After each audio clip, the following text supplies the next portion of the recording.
أعوذ بالله من الشيطان الرجيم.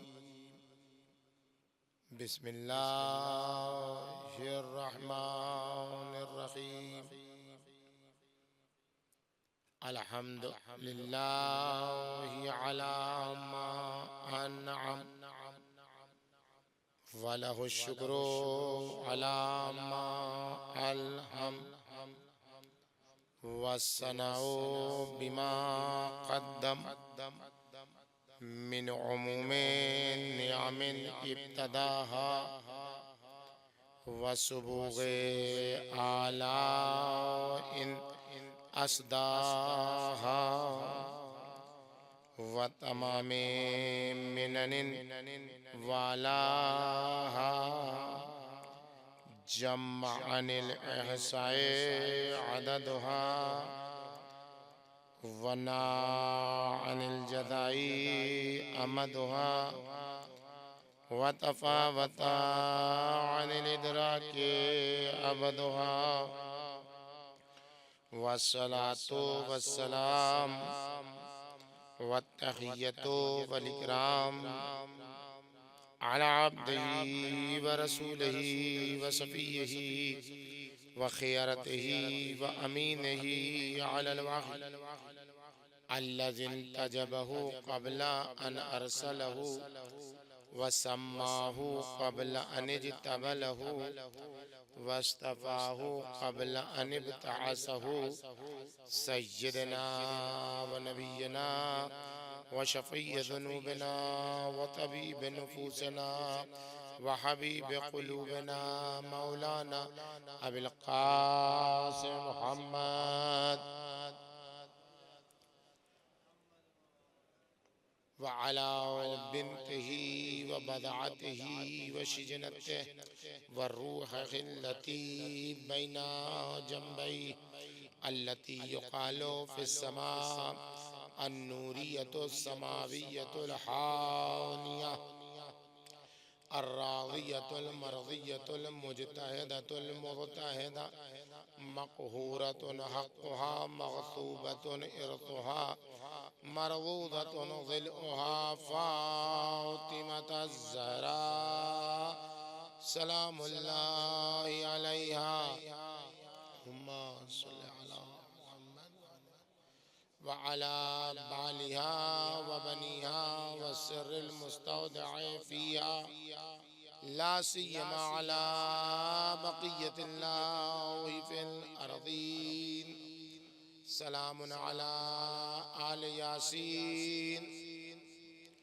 السلام عليك يا داعي الله ورباني آياته السلام عليك يا باب الله وديان دينه السلام عليك يا خليفة الله وناصر حقه السلام عليك يا حجة الله ودليل إرادته بهم نتولى ومن أعدائهم نتبرأ إلى الله أما بعد فقد قال سبحانه وتعالى في محكم كتابه ومتقن بيانه وقوله الحق قد كانت لكم أسوة حسنة في إبراهيم والذين معه إذ قالوا لقومه إنا براء منكم ومما تعبدون من دون الله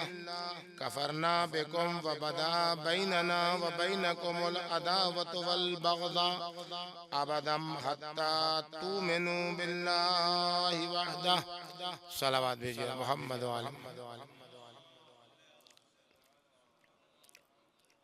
بزرگان محترم عزیزان گرامی، ایام عزا کا آغاز ہو چکا ہے اور استقبال عزا کے عنوان سے منعقد ہونے والی یہ مجلس ہمیں تہذیب عزا کی دعوت دے رہی ہے عزاداری کی وہ تہذیب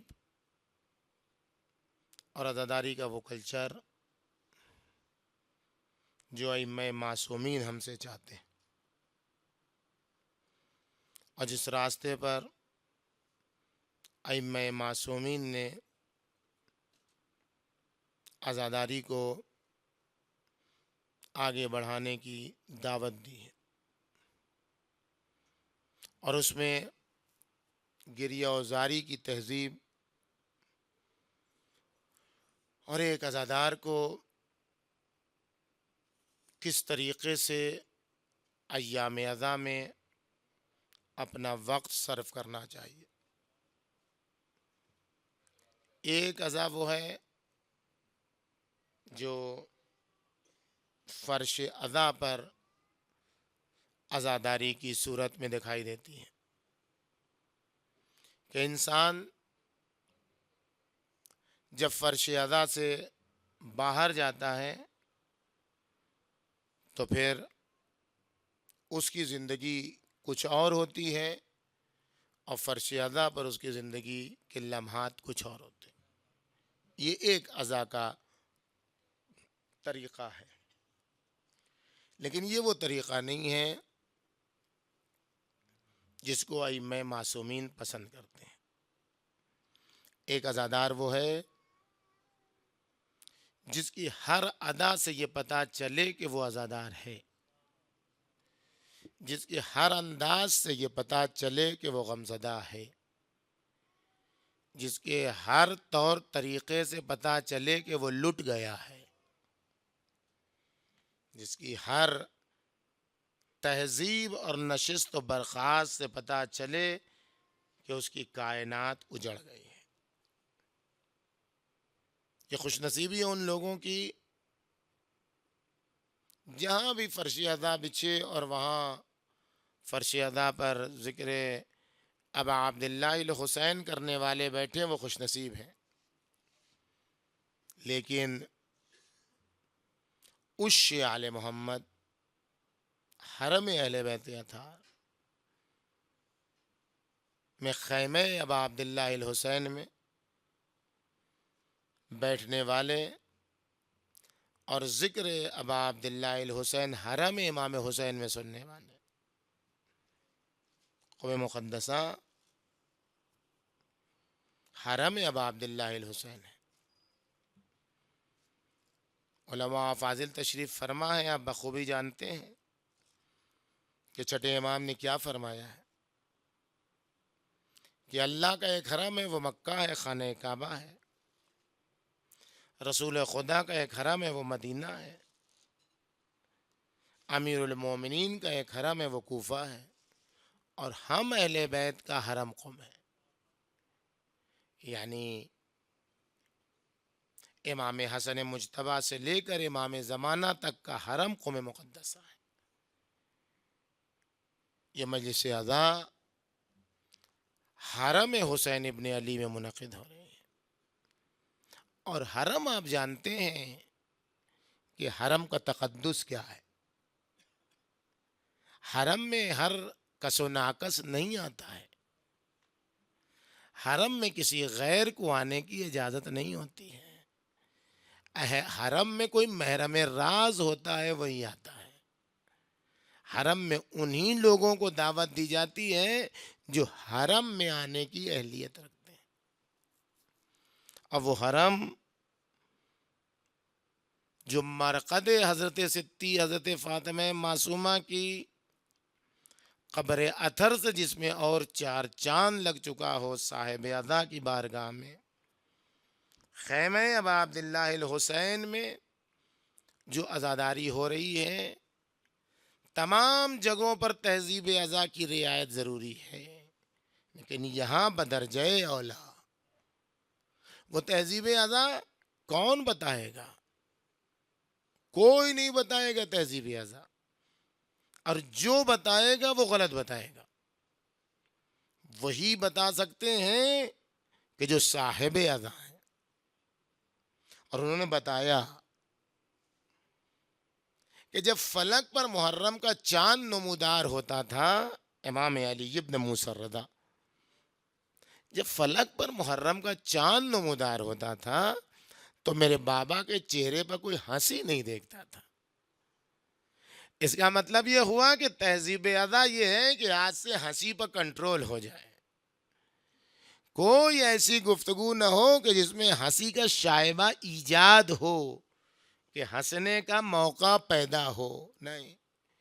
جیسے ہی فلک پر محرم کا چاند نمودار ہوتا تھا ویسے ہی میرے بابا کے چہرے سے ہنسی، مسکراہٹ رخصت ہو جاتی تھی، اور جیسے جیسے محرم کے ایام عاشورہ سے قریب ہوتے چلے جاتے تھے ویسے ویسے میرے بابا کی بے چینی میں اضافہ ہوتا تھا،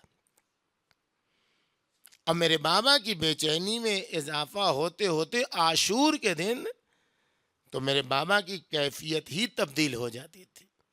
نالا و شیون وہ کہا کرتے تھے کہ آج ہی کا تو دن تھا جس دن حسین ابن علی کو ٹکڑے ٹکڑے کیا گیا۔ تو تہذیب اذاں کیسے منائی جائے معصومین نے بتایا، اور ہمیں اس پر عمل کرنا ہے،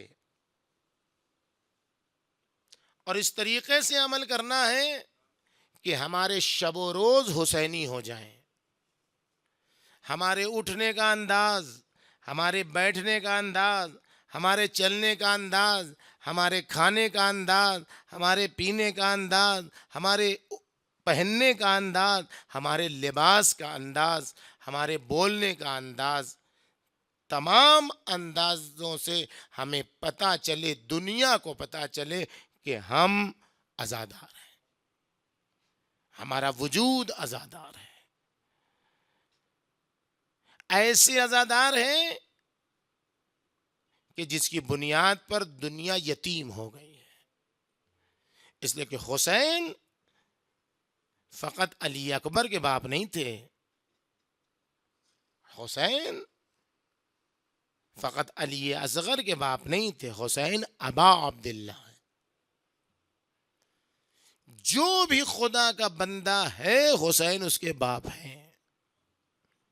کنیت کا ایک معنی کہ بیٹے کا نام عبداللہ تھا، لیکن ایک معنی یہی ہے کہ حسین علیہ السلام سارے بندگان خدا کے باپ ہیں، اور حسین کی شہادت وہ شہادت ہے جس سے دنیا یتیم ہو گئی، اور آج تک اس یتیمی کا اظہار بھی ہے اور احساس بھی ہے۔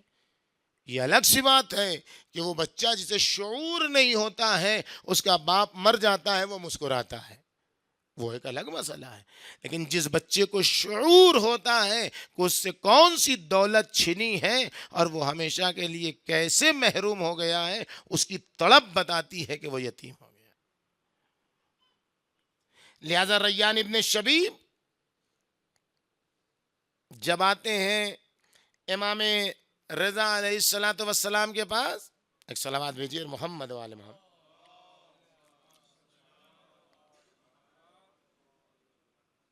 اور آن کے امام کی خدمت میں حاضر ہوتے ہیں تو کہتے ہیں وہ پہلی محرم کی تاریخ تھی۔ امام علیہ السلام نے پوچھا کہ ابن شبیب کیا تم نے روزہ رکھا ہے؟ پہلی محرم کو تم نے روزہ رکھا ہے؟ قلت لا، نہیں مولا ہم نے روزہ تو نہیں رکھا۔ کہتے ہیں کہ آج کا دن وہ دن ہے، فقال ان هذا اليوم هو اليوم الذي دعا فيه زکریا، یہ پہلی محرم کا دن وہ دن ہے جس دن زکریا نے اپنے رب سے دعا کی تھی اور اپنے رب کو پکارا تھا، فقال رب هب لي من لدنك ذرية طیبہ انك سمیع الدعاء، وہی جناب زکریا نے جو طلب کیا تھا خدا سے،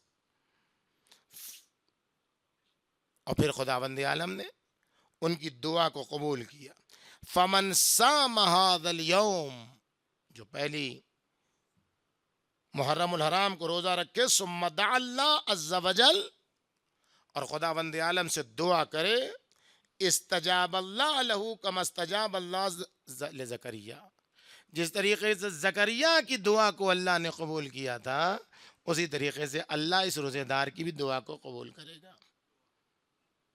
اور اس کے بعد فرماتے ہیں کہ ان محرم، ابن شبیب محرم هو الشہر الذی کان اہل الجاہلیہ یحرمون فی، یہ محرم کا مہینہ وہ تھا کہ جاہلیت کے لوگ بھی اس کا احترام کرتے تھے، اور اس کے احترام میں نہ اس میں کسی پر ظلم کرتے تھے۔ جاہلیت کے لوگ، بے دین لوگ، بد تہذیب افراد جن کے پاس تہذیب و تمدن نہیں تھا، جو امی تھے، وہ اس مہینے کا احترام کرتے تھے، اس میں ظلم نہیں کرتے تھے، اس کی حرمت کی بنیاد پر جنگ نہیں کرتے تھے۔ جن کی عادت تھی جنگ کرنا، وہ اس مہینے کے احترام میں جنگ نہیں کرتے تھے۔ لیکن ابن شبیب، وہ لوگ جن کو دعویٰ تھا کہ وہ مسلمان ہیں، ان لوگوں نے اس مہینے کی حرمت کا پاس نہیں رکھا۔ لقد قتلوا فی ھذا الشہر ذریتہ، اس مہینے میں ان لوگوں نے رسول خدا کی ذریت کو قتل کر ڈالا۔ وَسَبُوا نِسَاءَهُ، اور رسول خدا کی خواتین کو اسیر بنا لیا۔ وَانْتَهَبُوا، اور ان کے اموال کو غارت کر دیا۔ فَلَا غَفَرَ اللَّهُ لَهُمْ ذَلِكَ أَبَدًا، تو اب اس کے بعد خداوند عالم ان لوگوں کو کبھی بھی معاف نہیں کرے گا۔ یا ابن شبیب، ان كنت باقیا لشیء فابکی علی الحسین، اے ریان ابن شبیب، اے شبیب کے بیٹے ریان، اگر کبھی تم کو رونے کا دل چاہے، مشکل آئی، پریشانی آئی، دل چاہ رہا ہے کہ پھوٹ پھوٹ کے رو، تو دیکھو کسی پر نہ رونا، کوئی ایسا نہیں ہے جس پر آنسو بہائے جائے۔ فابکی علی الحسین، حسین پر رونا، کیوں؟ فَإِنَّهُ ذُبِحَ كَمَا يُذْبَحُ الْكَبْشُ، حسین کو کیسے ذبح کیا گیا؟ جیسے گوسفند کو ذبح کیا جاتا ہے۔ وَقُتِلَ مَعَهُ مِنْ أَهْلِ بَيْتِهِ ثَمَانِيَةَ عَشَرَ رَجُلًا، حسین کے ساتھ 18 بنی ہاشم، ان کو بھی قتل کیا گیا۔ مَا لَهُمْ فِي الْأَرْضِ شَبِيهٌ، کسی معمولی انسان کو قتل نہیں کیا گیا۔ ایسے لوگوں کو شہید کیا گیا ہے جن کا دنیا میں کوئی ثانی نہیں تھا، کوئی ایک نہیں تھا جو ان کی شبیہ آگے پیش کر سکے کہ جن کا ثانی یہ ہے، دنیا میں کوئی نہیں تھا، کوئی ان کا ثانی نہیں تھا جن کو قتل کیا گیا۔ لقد بکت، اس کون کون آپ کے ساتھ روتا ہے، اور آپ کو کن کن لوگوں کے ساتھ آنسو بہانا ہے۔ آپ تنہا آنسو بہانے والے نہیں ہیں، ابھی کیسے آنسو بہانا یہ سب سے اہم چیز ہے، یہ بھی آج عرض کروں گا۔ لقد بکت السماوات السبع، حسین ابن علی پر 7 آسمانوں نے گریہ کیا۔ والارضون، اور زمین کی جتنی تہیں سب نے گریہ کیا۔ وَلَقَدْ نَزَلَ إِلَى الْأَرْضِ مِنَ الْمَلَائِكَةِ 4,000، 4,000 فرشتے حسین پر عزاداری کے لیے زمین پر نازل ہوئے۔ کیسے؟ صرف عاشور کے دن نہیں، ایام ادا میں کنگھی، ایام ادا میں بالوں کا سجانا، ایام ادا میں بالوں میں تیل لگانا، ان سب پر تجدید نظر کی ضرورت ہے. یہ جتنے فرشتے آئے شواس و غبر، ان کے بال پریشان ہیں، یہ ان کے سروں پر غبار ہے. ایک دن نہیں، عاشور کے دن نہیں، الی یوم القیامہ. بلکہ جب حضرت حجت کا ظہور ہوگا تو یہ اس وقت حضرت کے انصار و اعوان میں یہ نعرہ لگاتے ہوئے آگے بڑھیں گے، یا لسارات الحسین. حسین کی عزاداری کی تہذیب مکتب امام رضا علیہ الصلوۃ والسلام میں بتائی جا رہی ہے کہ تم عزادار ہو تو عاشور تو اپنی جگہ پر ہے ہی جو ہے، لیکن ان ایام میں زینت کے اوپر تجدید نظر کرو، لباسوں کی زینت پر تجدید نظر کرو. محرم فیسٹیول میں تبدیل نہ ہو جائے، محرم تہوار میں تبدیل نہ ہو جائے. ایسا نہ ہو جائے کہ غیر آئے ویڈیوگرافی کرنے تو یہ اس کو سمجھ میں آئے، اس کا تجزیہ یہ ہو کہ ہاں یہ کالی عید ہے. نہیں، اسے پتا چلے یہ عید نہیں ہے، یہ تہوار نہیں ہے، یہ فیسٹیول نہیں ہے، یہ محرم کے لباس لگائے نہیں جا رہے ہیں، یہ عزاداروں کا مجمع ہے، یہ پریشان حالوں کا مجمع ہے، یہ غبار آلود چہروں کا مجمع ہے. کیوں؟ اس لیے کہ جس کا غم ہے وہ خد طریب ہے، اس کا چہرہ خاک آلود تھا. السلام علی الخد الطریب، وہ اس کا چہرہ ہے. تو اگر اس کا چہرہ خاک آلود تھا تو اس سے محبت کا تقاضا کیا ہے، اس سے ولایت کا تقاضا کیا ہے، اس سے تولا کا تقاضا کیا ہے. اور یہ ابن شبیب، اگر تم چاہتے ہو، لقد حدثنی ابی عن ابیہ عن جدہ، میرے بابا نے اپنے آبا و اجداد سے نقل کیا ہے کہ لما قتل جدی الحسین، جب میرے جد حسین کی شہادت ہوئی تو امطرت السماء دماء و ترابا احمرا، آسمان سے خون برسے اور سرخ مٹیاں برسیں. اے فرزند شبیب ان بقیتا علی الحسین، کتنا رونا ہے، ان بقیتا علی الحسین حتی تصیر دموعک علی خدیک، اگر تم نے حسین پر آنسو بہایا اور اتنا آنسو بہایا کہ وہ تمہارے رخسار پر آ گیا. آنسو روکو نہیں، یہ آنسو روکنے کا زمانہ نہیں ہے، یہ قتیل العبرہ کا زمانہ ہے، یہ بہتے ہوئے آنسو والے حسین کا زمانہ ہے. دمو اور عبرہ کے درمیان فرق یہی تو ہے، آنسو جو پلکوں میں آ جائے، جو رخسار پر آ جائے، لیکن جب وہ بہنے کی کیفیت میں آ جائے تو وہ عبرہ کہلاتا ہے. غفر اللہ لک کل ذنب اذنبتہ صغیرا کان او کبیرا قلیلا کان او کثیرا. اگر حسین پر روئے اور آنسو تمہارے رخساروں تک پہنچ گئے تو اللہ تمہارے سارے گناہ، بڑے چھوٹے زیادہ کم، سب کو معاف کر دے گا. اس میں تو کوئی شک ہے ہی نہیں. جو مولا ضمانت دے دے کہ گناہ معاف ہو جائیں گے تو کوئی یہ نہیں کہہ سکتا ہے کہ رونے سے گناہ نہیں معاف ہوں گے، کوئی نہیں کہہ سکتا ہے.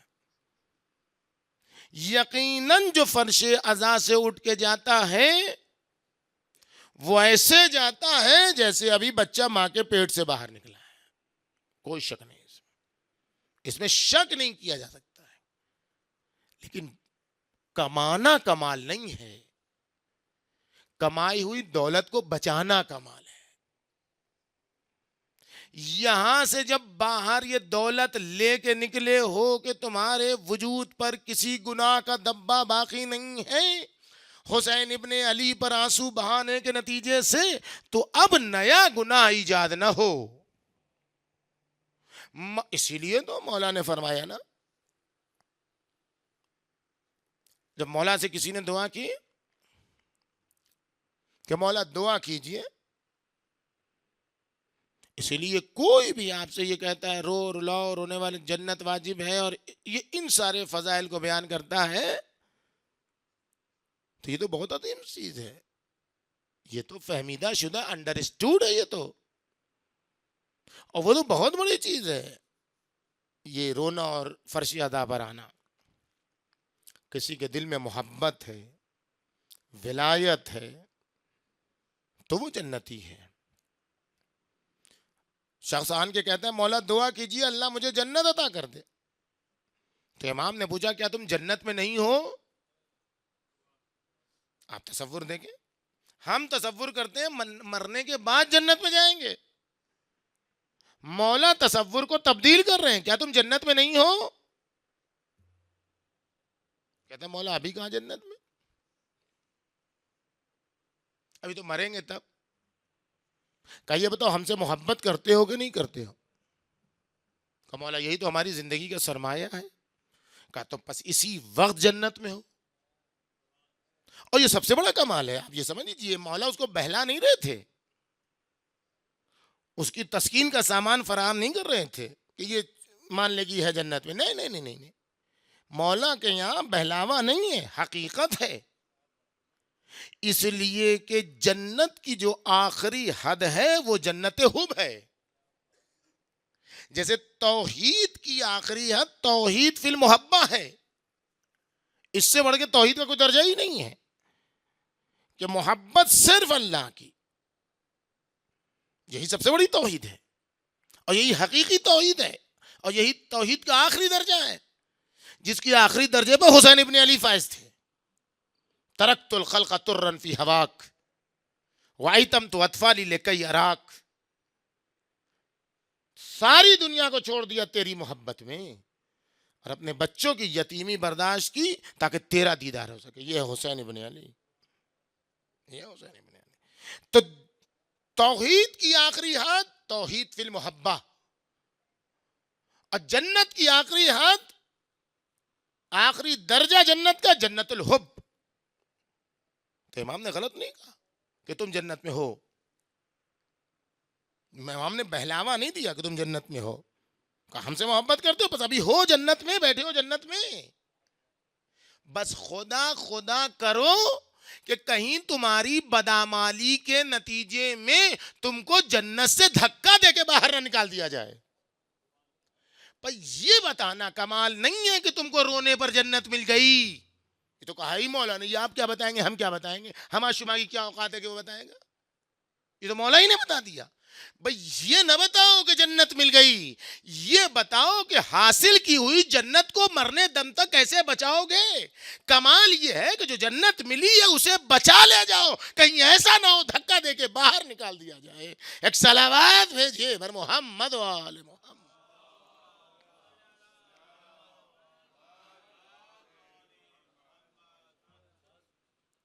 پہچان رہے ہیں؟ اگر تمہاری آنکھوں پر کہ آنسو تمہارے رخسار پر آ گئے تو یہ آنسو تمہیں تمہارے گناہوں کو معاف کر دیں گے۔ یبن شبیب ان سرک ان تکونا معنا فی الدرجات العلی فی الجنان، چاہتے ہو اگر جنت میں ہمارے درجے میں رہو جہاں پر ہم ہیں، فحزن لحزننا، ہمارے حزن کے ایام میں محزون رہو، وفرح لفرحنا، اور ہماری خوشیوں کے ایام میں خوشحال رہو، وعلیک بولایتنا، یہ ہماری ولایت پر ثابت قدم رہو۔ یہ بحث آئے گی آئندہ ہی گفتگو میں کہ یہ ولایت برات، تولا، تبرہ، کہاں سے سلسلہ شروع ہوتا ہے؟ پہلا مقام کون سا ہے؟ اس کے بعد کیا ہے؟ تولا مقدم ہے کہ تبرہ مقدم ہے کہ کہیں پر تولا مقدم ہے کہیں پر تبرہ مقدم ہے؟ کیا ہے یہ بحث ہے پوری؟ آیا سلسلہ حب سے ولایت تک پہنچتا ہے یا ولایت سے حب تک پہنچتا ہے، یا پہلے محبت ہے، محبت کے کمال میں ولایت ہے، ولایت کے اظہار میں تولا ہے؟ یہ کیا ہے؟ یہ بحث آئے گی انشاءاللہ۔ ابھی یہاں پر یہ ہے، ابھی گفتگو کیا ہے؟ علیہ کا ثابت قدم رہو ہماری ولایت پر۔ ولایت تو آپ یہ مان لیجئے کہ محبت نہیں ہے، ابھی مان لیجئے آج، باقی آئندہ ہم گفتگو کریں گے، آج تو یہ مان کے چلیے کہ ہم نے ولایت کو غلط سمجھا ہے، لیکن یہاں پر ابھی ولایت ہی، آپ ترجمہ ولایت رکھیے آپ۔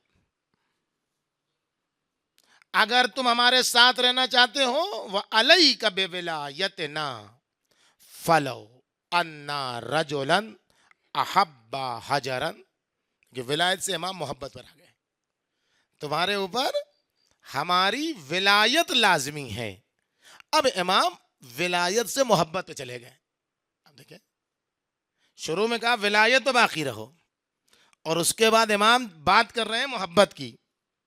فرماتے ہیں کہ کوئی بھی انسان اگر ایک پتھر سے محبت کرے گا، پتھر سے، ایک پتھر سے محبت کرے گا، لَحَشَرَهُ اللَّهُ عَزَّ وَجَلَّ مَعَهُ يَوْمَ الْقِيَامَةِ، تو اللہ قیامت کے دن اس کو اسی پتھر کے ساتھ محشور کرے گا۔ یعنی جو حال اس پتھر کا ہوگا قیامت کے دن، وہی حال اس محبت کرنے والے کا ہوگا۔ اسی لیے ہم دنیا سے کبھی جھگڑا کرتے ہی نہیں، ہم کبھی، بڑے وسیع المشرب ہم ہیں، ہم بڑے وسیع المشرب ہیں، جس کو جس سے محبت کرنا ہے محبت کرے، ہم سے کوئی مطلب ہی نہیں ہے، ہمیں کسی سے کوئی مطلب نہیں ہے۔ جب یہ کہہ دیا جو پتھر سے محبت کرے گا اس کا حشر، پتھر کا جو حشر ہوگا وہی اس کا ہوگا، تو ہم سے کیا مطلب ہے؟ ہم اتنے ذمہ دار ہیں کہ ہم اپنے لیے اعلان کر دیں کہ ہم کس سے محبت کرتے ہیں۔ ہمیں یہ اختیار ہے کہ ہم یہ علل اعلان ببانگ دہل، ایک آدمی ہو تب بھی، 1000 آدمی ہو تب بھی، پوری دنیا ہو تب بھی ہم یہ اعلان کر دیں کہ ہم کس سے محبت کرتے ہیں، اور یہ دنیا کو ہم بتا دینا چاہتے ہیں۔ اب ہمارے بزرگ اور ہم سے پہلے گزرنے والے افراد بتا چکے ہیں، اور آج 1446 ہجری میں ہم دنیا کو بتا سکتے ہیں اور بتانا چاہتے ہیں، اور ببانگے دہل بتانا چاہتے ہیں کہ ہم نے علی اور نسل علی سے محبت کی ہے، اور مرتے دم تک محبت کرتے رہیں گے۔ قیامت کے دن جو حشر ان کا ہوگا وہی حشر ہمیں منظور ہے۔ ایک صلوات بھیجیے بر محمد و آل محمد۔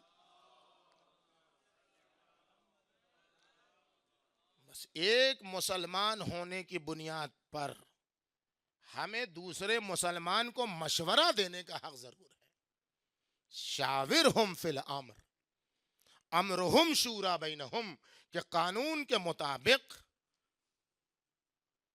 ہمیں مشورہ دینے کا حق ہے کہ بھائی یہ دنیا ہے، ٹھوک بجا کے محبت کرو، اس لیے کہ جس سے محبت کرو گے اسی کے ساتھ محشور ہوگے۔ یاد رکھو، یہاں جس سے محبت کرو گے وہاں علی والوں کو دیکھ کے یہ نہ کہنا یا لیتنی کنت ترابا ولم اتخذ فلانا خلیلا، یہی فیصلہ کر لو کہ ترابی بننا ہے، بو ترابی بننا ہے، وہاں علی والے بننے کی تمنا کرو گے تو کوئی فائدہ نہیں ہوگا، جو فیصلہ کرنا ہے یہی کر لو۔ ایک صلوات بھیجیے بر محمد و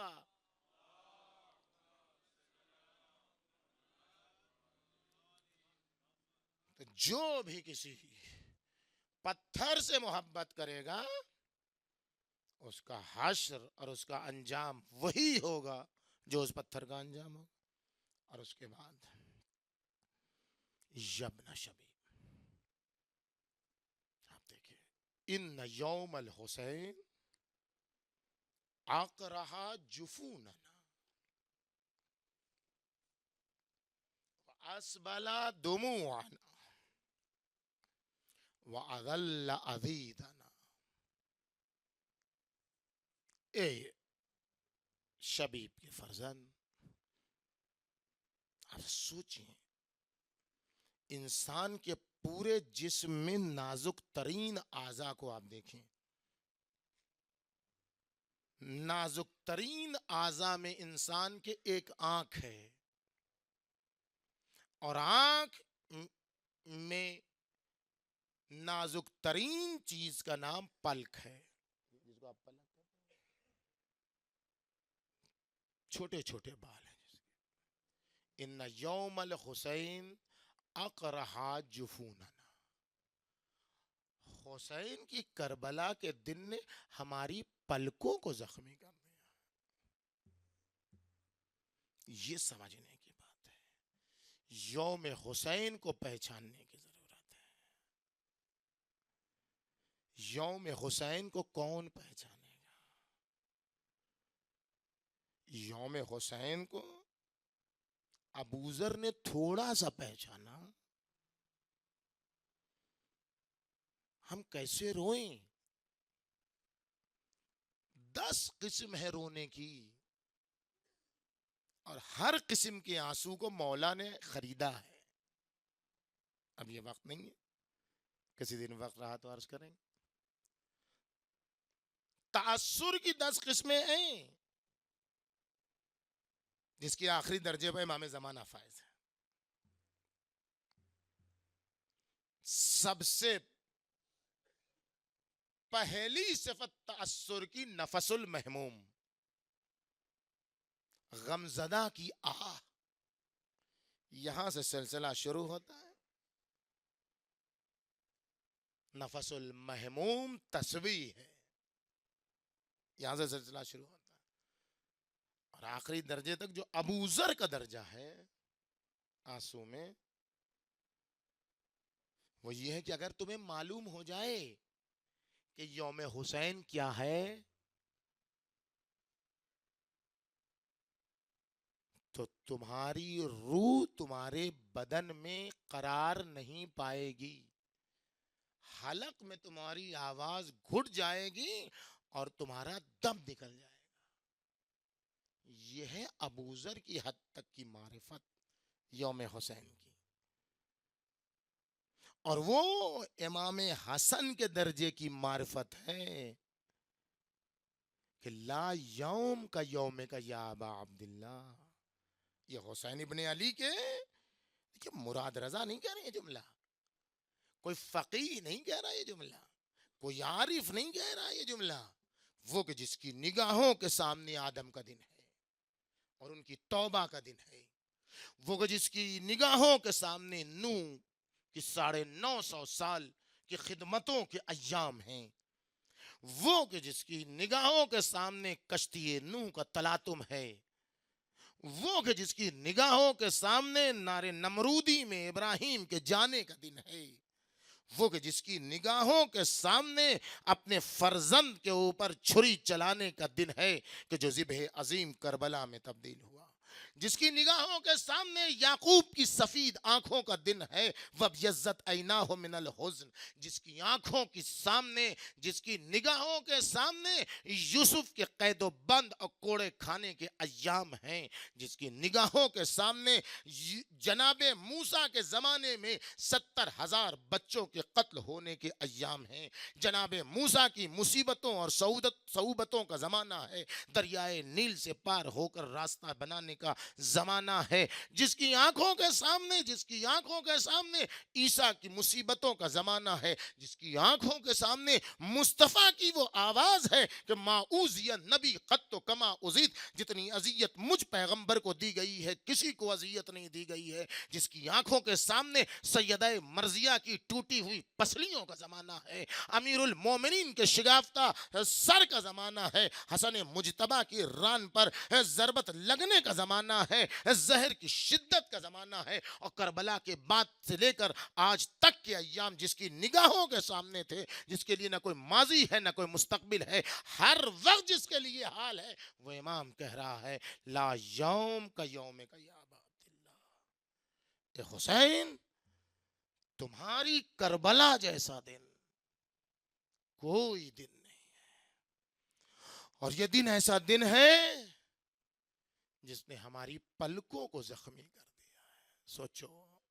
سوچو کتنا رونا ہے، کیسے رونا ہے کہ پلکیں زخمی ہو جائیں۔ جس کی پلکیں زخمی ہوں گی اس کے چہرے پر کبھی مسکراہٹ نہیں آئے گی۔ اسبلا دموعنا، ہمارے آنسوؤں کو جاری کر دیا ہے، صاحبان عزت کو ذلیل کیا گیا ہے۔ عزا خان نے سجانے کی رات ہے، عزا خانہ سجانے کی تہذیب بھی اپنی تہذیب ہے۔ اس تہذیب میں تولا کا اظہار ہے، تولا تجلی گاہ ہے کربلا، تولا کی اور تمرا کی، تولا کا ایک مرحلہ یہی خیمے ہیں، تولا ہے اظہار محبت، اظہار ولایت، اپنے آپ کو ولایت کے رنگ میں رنگ لینا، کسی کو اپنے لیے سرپرست بنانا۔ ہم نے کہا نا ہم بڑے وسیع المشرب ہیں، دو خیمہ ہونا چاہیے تاکہ دو خیمے میں جانے والوں کا پتہ چل سکے۔ ایک خیمے میں سب رہیں گے تو پتہ نہیں چل پائے گا کون اس خیمے کا ہے کون اس خیمے کا ہے۔ آپ عزاداری منا رہے، آپ عزاداری منائیں، کچھ لوگ مبارکباد دے رہے ہیں، مبارکباد دینے دیجئے، پتہ تو چلے کہ بنی امیہ کے خیمے کا کون ہے، پتہ تو چلے کہ ہذا یوم تبرکت بہی بنو امیہ کیسے ہے، صحیح ہے۔ آج کے دور میں بھی مبارکباد جو کہے افکار بنی امیہ کا پابند ہے۔ کیسے پتا چلے گا سمیت بذالک فرضیت بے کی تفسیر ہوگی کیسے؟ جب تک کہ کوئی مبارکباد نہ کہے لعنت کا سلسلہ وہاں سے کیسے آئے گا 1446 ہجری تک؟ دو خیمے رہنے دیجئے، ایک تولا کا خیمہ ہو ایک تبرہ کا خیمہ ہو، ایک اظہار ولایت، ایک اظہار سرپرستی، مولا کے رنگ میں اپنے آپ کو رنگنے والے، صبغت اللہ ومن احسن من اللہ صبغہ، اور ایک بنی امیہ کے رنگ میں رنگنے والے، ایک علی کے شیعہ، دوسرے ابو سفیان کے شیعہ یا شیعہ آل ابی سفیان، یہ دونوں ہر دور میں دکھائی دینا چاہیے۔ ہماری مشکل یہی ہے کہ ہم پرانے ابو سفیان کو اس پر تبرہ کرنے کی عادی ہیں، دور حاضر کی ابو سفیان کو پہچانو، مثلی اور مثلا کے فرق کو پہچانو، مثلی بھی آج بھی ہے مثلا آج بھی ہے، اسی فرق کو پہچان لوگے تو وقت کے حسین کا ظہور ہو جائے گا۔ ماضی کے مثلی حسین اور حسین سے آگے بڑھنے والے، ماضی کا مثلا یزید، دور حاضر جو راہ حسین پر چلے، جو مرام حسین کو سامنے رکھے وہ مثلی کے خیمے میں ہے، جو یزیدی افکار کا پیرو ہے وہ مثلا کے خیمے میں، جو مصیبت جس کے لیے عظیم ہو، جس کی پلکیں زخمی ہو جائیں وہ ولائی ہے، جو مبارکباد دے اس سے اظہار بیزاری ہے، اور پھر اس میں دولت نہیں کام کرتی، پھر اس میں خلوص کام کرتا ہے۔ یہ خیمہ خدا ان جوانوں کو سلامت رکھے، ختم مجلس، خدا ان جوانوں کو سلامت رکھے جنہوں نے یہ خیمہ سجایا ہے،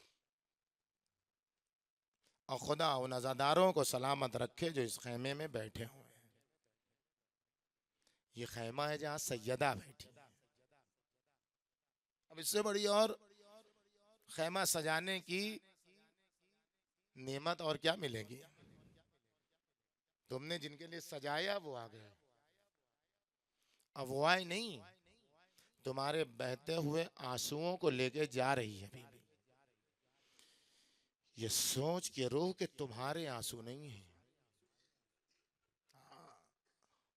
ہمارے تمہارے آنسوؤں میں صلاحیت نہیں ہے کہ حسین کے زخم کا مرہم بن جائے۔ حسین کا کلی آنسو ہے جو ہماری تمہاری آنکھوں میں منتقل ہوا ہے، یہ حسین ابن علی کا کلی آنسو ہے جو ہماری تمہاری آنکھوں میں منتقل ہوا ہے، اور یہ وہ آنسو ہے کہ جسے سیدہ سمیٹ کے لے جاتی ہے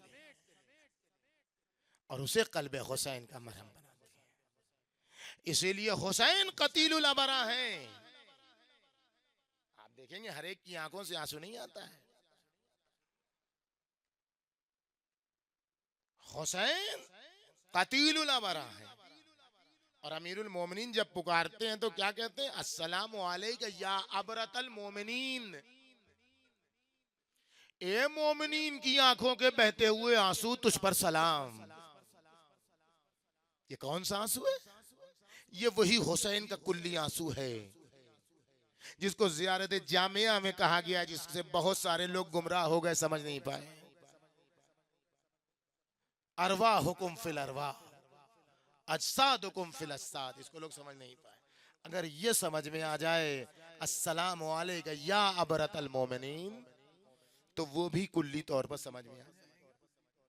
یہ حسین کا آنسو ہے جو کربلا میں بہا تو وہ نسلن بعد نسلن عزاداروں کی آنکھوں میں آیا، اور اب یہ آنسو اس درجے پر فائد ہے کہ اسے سیدہ اپنے رومال میں سمیٹ لے اور اسے قلب حسین کا مرہم بنا دیں، اسے جسم حسین کا مرہم بنا دیں۔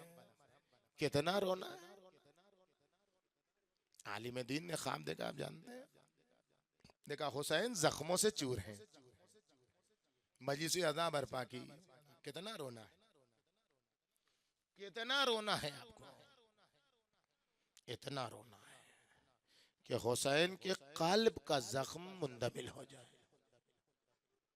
مجلس کی صبح آیا، گریا ہوا، پھر علیہ مکاشفے میں دیکھا کہ مولا ہیں، زخم مندمل ہے۔ کہا مولا کل ایسے دیکھا تھا، آج ایسی، کہا وہ جو مجلس کی تھی نا، اماں نے آنسوؤں کو سمیٹا، میرے زخموں پر لگایا تو مندمل ہو گیا۔ کہا اے مولا، زخم تو آپ کے مندمل ہیں لیکن سینے پر 2 زخم ہیں۔ یہ بالکل اسی طریقے سے ہرا ہے آقا۔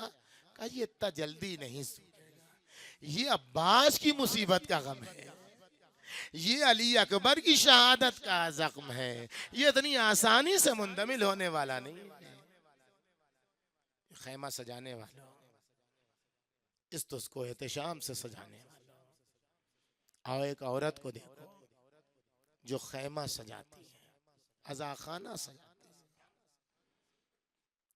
بوڑھی ہو چکی ہے، حاکم وقت نے، ظالم حاکم نے ساری دولت چھین لی،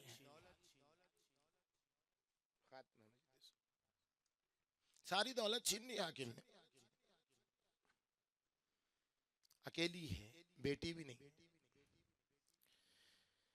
عزاخانہ سجا رہی ہے، بوڑھی ہے، اوپر چڑھنا ہے، نیچے اترنا ہے۔ آپ دیکھیں یہ سب سجانے میں اتنی آسانی سے یہ اوپر تک سج گیا، کتنے دن سے یہ عزادار لگے ہوئے تھے، کتنے دن سے یہ جوان لگے ہوئے تھے، تب جا کے آج آپ کے بیٹھنے کے لیے آمادہ ہوا، تاکہ بی بی آئیں تو دیکھیں کہ ہاں میرے غم میں کہ لال کے غم میں ایسے ایسے جملے لگائے گئے کہ دیکھ کے انسان کا دل پھٹ جائے. آپ کا دل پھٹ جائے جب یہ ماں وارد ہوگی. بوڑھی عورت, یا حسین میری مدد کیجیے, عزا خانہ کیسے سجے, چاند رات آ گئی. اب آپ کا غم کیسے منائے, عزادار آنے والے ہیں. کسی نے دقل بات کیا. ایک خاتون وارد خانہ ہو, اے بی بی آؤ, میں تمہارے حسین کی عزاداری کی سجاوٹ میں تزئین میں مدد کیے دیتی ہوں. کہتی وہ بی بی میرا عزا خانہ سجا رہی تھی, مدد کر رہی تھی, بڑھ بڑھ کے عزا خانے سجا رہی تھی. اور مجلس جب ہوتی تھی تو وہ بی بی ایسے روتی تھی جیسے اس کا جوان لال مار ڈالا گیا. بے تحاشا وہ بی بی روتی تھی جیسے اس کی دنیا اجڑ گئی, جیسے اس کا گھر لٹ گیا. تاریخیں گزرتی رہیں, وہ بی بی مجلس میں شرکت کرتی رہی. ساتویں سے اس بی بی کی حالت بدلتی گئی. بی بی نے کھانا پینا چھوڑ دیا, بی بی کی حالت غیر ہو گئی. 8ویں نویں آتے آتے ختم ہے. 8ویں نویں آتے آتے اس بی بی نے کہا اے بی بی اب ہمیں 1 دن کی مہلت دے دو, میں 1-2 دن کے بعد تمہارے عزا خانے میں آؤں گی. کہتی وہ بی بی چلی گئی. اب وہ جو بی بی چلی گئی تو میرا عزا خانہ جیسے سناٹا ہو گیا. عاشور کا دن گزر گیا, اور اب جو 11ویں 12ویں محرم کو وہ بی بی آئی تو ایسا لگ رہا تھا جیسے اس بی بی کا سب کچھ اجڑ چکا ہو, اس بی بی کی دنیا اجڑ چکی ہو, وہ بی بی لوٹ چکی ہو, اس کا گھر برباد ہو چکا ہو. بس یہ دعا کا وقت ہے. اے سیدہ مرضیہ, جس طریقے سے اس بی بی کے گھر میں آ کے اس کے عزا خانے کو سجایا بی بی, یہ عزادار, یہ آپ کے مکتب کے نمکخوار, یہ پردیسی طلاب اس خیمے حسینی میں آن کے بیٹھے آپ کے لال کا ماتم کرنے کے لیے. اے بی بی, اس ضعیفہ کی مصیبت میں اس کی مدد کرنے کا واسطہ ہماری مصیبت پر رحم کیجئے. اے بی بی, ہماری سب سے بڑی مصیبت غیبت کی مصیبت ہے. امام زمانہ نے کہا جب ہماری پھوپھی کا تذکرہ ہو, ان کی بے مقنع و چادری کا تذکرہ ہو اور تمہاری آنکھوں میں آنسو آ جائے تو اس وقت ہمارے ظہور کی دعا ضرور کرنا. اے میرے اللہ, کربلا میں زینب کبریٰ کے وارد ہونے کا واسطہ, اے میرے اللہ زینب کبریٰ کے چاند دیکھنے کا واسطہ, اے میرے اللہ زینب کبریٰ کے کربلا تک پہنچنے سے پہلے اور کربلا تک پہنچنے کے بعد اس بے چینی و اضطراب کا واسطہ, اے میرے اللہ زینب کبریٰ کے پسے گردن بندھے ہوئے ہاتھوں کا واسطہ, نیلی پشتے عطر کا واسطہ, کربلا سے کوفہ, کوفہ سے شام پھرائے جانے کا واسطہ. امام زمانہ کے ظہور میں تعجیل فرما, امام زمانہ کے ظہور میں تعجیل فرما, امام زمانہ کے ظہور میں تعجیل فرما. ہم گناہگاروں کو ان کے ناصروں میں شمار فرما. اس مجلس عزا کو ظہور کے زمانے سے متصل فرما. میرے اللہ اس مجلس عزا کے صدقے میں غزہ کے مظلوموں پر اپنا خاص رحم نازل فرما. آل سعود, آل یہود اور دشمنان اسلام سیونزم کو صفحہ ہستی سے نیست و نابود فرما. اور میرے اللہ ان کو ذلیل و رسوا فرما, اور ان کی ذلت و رسوائی دیکھنے کے لیے ہمیں زندہ و سلامت رکھ. آخرت میں انہیں رسوا کرنے والے عذاب سے بہرہ مند فرما.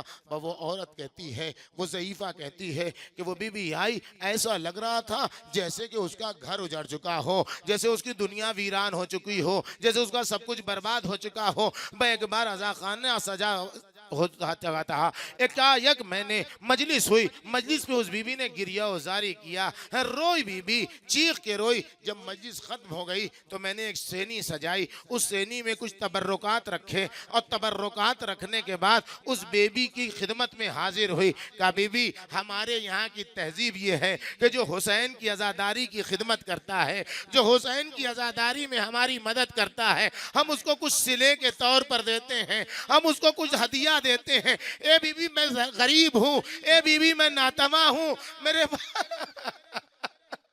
اے بی بی میرے پاس دینے کو کچھ بھی نہیں ہے، یہ حسین کی نظر ہے، اے بی بی قبول کر لو۔ جیسے اس بی بی نے وہ تشت بڑھائی، کچھ تبرکات رکھے ہوئے تھے، ایک بار بی بی نے رخ کیا کربلا کا، حسین تیری ازادہ، تیری ماں سیدہ